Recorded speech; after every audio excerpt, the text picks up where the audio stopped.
Pour expliquer un passage à l'acte, on s'attendait à ce que l'on évoque des fêlures, un parcours fait de souffrance et seulement évoquer un père peu investi dans l'enfance et la jeunesse de l'accusé. Il n'y a pas de carence affective majeure, disent la plupart des experts.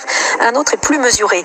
Tous sont d'accord sur son intolérance à la frustration, comme s'il était au-dessus des lois pour l'un d'eux. Nordal-Lelandais n'aime pas les séparations, l'abandon, ça le rend vulnérable, d'où son amour pour ses chiens, le chien, l'ami fidèle. Ce qui le rend vulnérable aussi pour un expert psychiatre, c'est de se dévoiler.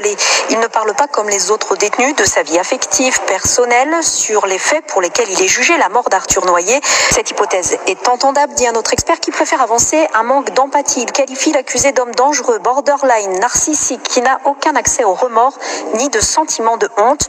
Une analyse qu'il faut relativiser selon l'avocat de Nordal-Lelandais. Plutôt, maître Jakubowicz sous-entend qu'une des psychologues n'aime pas son client. Vous le voyez, côté partie civile comme défense, chacun donc pioche ce qui va dans le sens qu'il veut donner au dossier, ce qui corrobore ou non sa version.